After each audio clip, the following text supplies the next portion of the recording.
کتنا بڑا اصول ہے،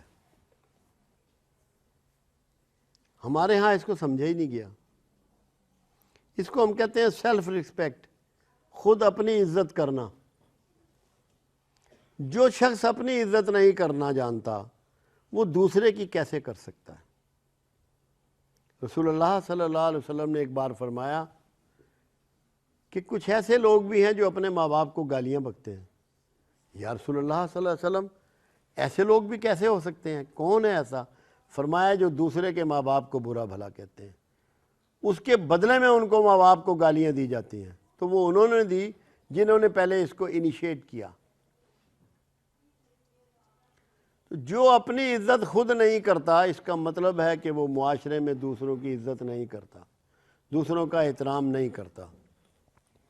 احترام کے لیے قرآن اور صاحب قرآن نے 3 چیزیں مینشن کی ہیں: جان، مال، ناموس۔ کسی کی اپنی جان، اس کی اولاد کی جان، اس کے بیوی بچوں کی، اس کے خاندان کی جان، اس کے جانوروں کی جان، اس کا مال، موویبل ایموویبل دونوں قسم کی پراپرٹی، ناموس، اس کی عزت، اس کا خاندان کی عزت، اس کے نظریات کی عزت، اس کی آئیڈیالوجی کی عزت، اس کے مذہب کی عزت، اس کے وے آف لیونگ کی عزت۔ ناموس میں بہت چیزیں آتی ہیں، صرف گھر کی عورتیں نہیں آتی، یا کوئی الزام تراشی کسی پہ کر دیا جائے کہ یہ چور ہے، یہ ڈاکو ہے، یہ نہیں آتا۔ یہ ساری چیزیں، آئیڈیالوجی بھی اس کی ناموس میں آتی ہے، اس کے شوق۔ ایک آدمی مصور اور میں کہوں یہ کیا بکواس ہے، تو میں نے اس کی ناموس پہ حملہ کر دیا۔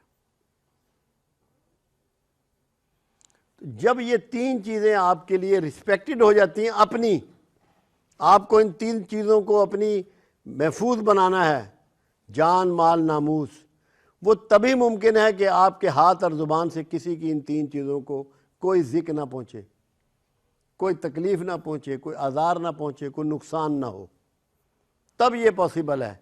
اگر آپ زبان اور جان سے دوسروں کو نقصان پہنچا رہے ہیں تو یہ ممکن نہیں ہے کہ آپ کی یہ تینوں چیزیں محفوظ رہیں۔ تو جو یہ چاہے کہ میری عزت نفس محفوظ رہے، وہ دوسروں کی عزت نفس کا بطور خاص خیال رکھے۔ ہماری تو حالت یہ ہے کہ ہمارے ٹی وی کے مذاکرے ہوتے ہیں یا ویسے مذاکرے ہوتے ہیں تو ایسا لگتا ہے کہ مچھلی بازار ہے، دوسرے کی بات تک کوئی سننے کے لیے تیار نہیں۔ یہ اس کی ناموس پہ حملہ ہے۔ اخلاقی حق یہ ہے کہ بات کرنے والا پوری بات کر لے، پھر اس کے بعد کا اس کو پورا جواب دیا جائے۔ ہم تو کسی کی بات برداشت نہیں کرتے، باقی چیز کب برداشت کریں گے؟ سکھایا جا رہا ہے کہ اپنی رسپیکٹ کرو، اپنے گھر والوں کی رسپیکٹ کرو، اپنے افکار کے رسپیکٹ کرو، تو دوسروں کی اد خود کرو گے۔ اللہ کے رسول صلی اللہ علیہ وسلم کا فرمان مبارک ہے کہ دوسروں کے جھوٹے خداؤں کو بھی جھوٹا مت کہو۔ یہ رسپیکٹ سکھائی جا رہی ہے کہ دوسروں کے جھوٹے خداؤں کو بھی جھوٹا مت کہو، احتیاط کرو۔ تو سیلف رسپیکٹ اگر کسی میں آ جائے تو میں یہ سمجھتا ہوں کہ وہ معاشرہ گلزار بن جاتا ہے، وہاں لوگ ذمہ دار ہو جاتے ہیں، سنجیدہ ہو جاتے ہیں، متین ہو جاتے ہیں، ملنسار ہو جاتے ہیں، منکسر المزاج ہو جاتے ہیں۔ یہ بہت ہی امپارٹنٹ ہے۔ اور جب آپ سوچیں ذرا، آپ ایسے کام کریں جو ذلت و خواری کے ہوں، تو کیا آپ رسول اللہ کے لیے کیا پیش کر رہے ہیں؟ جب سارے پیغمبر کھڑے ہوں گے قطار در قطار، ہر پیغمبر کے پیچھے روز حشر اس کی امت کھڑی ہوگی، اور رسول اللہ کے پیچھے سارے کرمنلی کھڑے ہوں، تو ہم کیا بانٹ رہے ہیں، کیا دے رہے ہیں، کیا عزت تقسیم کر رہے ہیں؟ اس حوالے سے بھی سوچنا ہے کہ جو رسول اللہ صلی اللہ علیہ وسلم کی ناموس ہے وہ بھی ہمارے ساتھ ہے۔ میں ایک واقعہ کئی دفعہ کوٹ کیا لارڈ کزن کے زمانے کا۔ لارڈ کزن جب انڈیا میں آیا تو شاہی قلعے اور شاہی مسجد کی وزٹ کے لیے گیا۔ وہاں پرانے زمانے سے یہ رواج تھا کہ سیڑھیوں پہ بھکاری بیٹھے رہا کرتے تھے۔ تو ایک بھکاری آگے ہوا، اس نے دستے سوال کیا، تو اس کی بیک پاکٹ سے اس نے پرس نکال کے اس کو کچھ دیا۔ بٹوا جب پیچھے ڈالا تو وہ جیب میں نہیں گیا، زمین پہ گر گیا۔ یہ تاریخی بات ہے۔ اس بھکاری نے اپنی وہ گدڑی سی اس پرس کے اوپر ڈال دی اور بھاگ گیا، گھر چلا گیا۔ اس میں بہت سے پیسے تھے اور تصویریں تھیں، کیا کچھ تھا۔ تو وہاں اس کا ایک اور محلے دار تھا، وہ پڑھا لکھا تھا۔ اس نے کہا یار یہ تو کسی فرنگی کا بٹوا ہے، اور تو مسلمان ہے، یہ تو نے کیا کیا؟ تو نے ایک عیسائی کی جیب کاٹ لی۔ اس نے وہ بٹوا سنبھال دیا، روز سیڑھیوں پہ بیٹھتا۔ کچھ دنوں بعد اس کی مسز آئی جب انڈیا، تو وہ اس کو بھی وزٹ کرانے کے لیے لارڈ کزن لے کے گیا۔ تو اس نے پہچان لیا بھکاری نے اور دوڑتا ہوا گیا، کہنے لگا صاحب آپ کا یہ بٹوا رہ گیا تھا۔ اس نے کہا تو نے اسے کھولا ہے؟ میں نے کہا کھولا ہے، اس میں بہت سے پیسے ہیں۔ پھر کیوں واپس کر رہا ہے؟ انہوں نے کہا اس لیے واپس کر رہا ہوں کہ روز محشر تیرا پیغمبر میرے پیغمبر کو یہ نہ کہے کہ تیرے امتی نے میرے ایک امتی کی جیب کاٹ لی تھی۔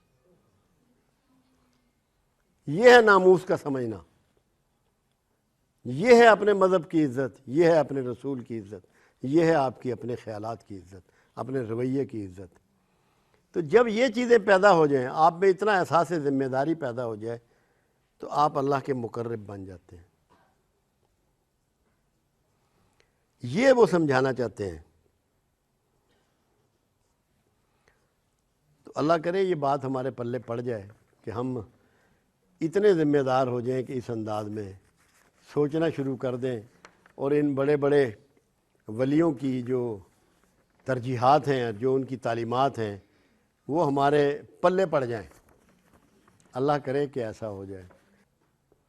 اللہ نے قرآن میں یہ کہا کہ انسان بڑا ظالم اور جاہل ہے، پیدائش روز اول سے ہی یہ بڑا ظالم اور جاہل ہے، اور اپنی خواہشات کی پیروی کرتا ہے۔ بلکہ قرآن نے لفظ پوجا استعمال کیا، خواہش نفس کا پجاری ہے، ان کے پیچھے بھاگتا ہے اور بھول جاتا ہے۔ پھر اللہ یہ بھی کہہ رہا ہے کہ میں نے اس میں نسیان کو بھر دیا ہے، یہ بھولنے والا ہے، اسی لیے بھرا کہ ہمیں معاف بھی کر سکے۔ ہم یہ بھول جاتے ہیں کہ تعلیمات کیا ہیں، ہم یہ بھول جاتے ہیں کہ اللہ کا حکم کیا ہے، ہم یہ بھول جاتے ہیں کہ اللہ کی مرضی کیا ہے۔ تو یہ نسیان کی وجہ سے بھی ہم اس کا شکار ہیں۔ دوسری وجہ، اسلام جس روپ میں، جس انداز میں ہمیں پیش کرنا چاہیے تھا، بدقسمتی سے اس شکل میں وہ ہمیں پیش نہیں کیا گیا۔ جو اس کی، جیسے مثال کے طور پہ قرآن کا ایک یونیورسل انگ ہے کہ اللہ یہ کہتا ہے کہ میں رب العالمین ہوں، اللہ اپنے رسول کو کہتا ہے کہ یہ رحمت للعالمین ہے، اور اللہ کے جو مظاہر فطرت ہیں وہ سارے کے سارے سب انسانوں کے لیے برابر کام کرتے ہیں، ان میں تفریق نہیں ہے۔ ہمیں دعوت نہیں سکھائی گئی، تفریق سکھا دی گئی۔ حالانکہ ہمارا مقصد و منشور دعوت تھا کہ اللہ کی محبت کا جو پیغام ہے، جو ربانی پیغام ہے، لوگوں کو اس کی دعوت دی جائے، اس کی طرف بلایا جائے۔ ہم نے اس تفریق کی وجہ سے معاشرے سے، انسانوں سے، مختلف مذاہب سے، مختلف الخیال لوگوں سے نفرت شروع کر دی، اس کا شکار ہو گئے، نسیان کا شکار ہو گئے، اپنی بنیادی جہالت اور ظلمیت میں پھنس گئے، جس کی وجہ سے ہم یہ ساری تعلیمات فراموش کر دیتے ہیں۔ اگر کسی کو اچھا استاد مل جائے، اچھا گھرانہ مل جائے، تو وہ لوگ بڑی عظمت کے کام کرتے ہیں، اور ان کے ہاں یہ تعلیمات فراموش نہیں کی جاتی۔ اسی لیے عالم اسلام بھرا پڑا ہے ایسے لوگوں سے، ایسی مثالوں سے کہ جنہوں نے انسانیت کے لیے، اس کی بھلائی کے لیے بے پناہ کام کیا۔ تو اللہ سے دعا ہے کہ ہمیں اس کی سمجھ دے دے۔ ہم تو اپنی کوشش کر رہے ہیں کہ لوگوں تک وہ صحیح رویہ اور وہ طریقہ پہنچایا جا سکے جو ان کو اللہ رسول کی فرم برداری کی طرف لے جاتا ہے، انسانوں کی محبت کی طرف لے جائے۔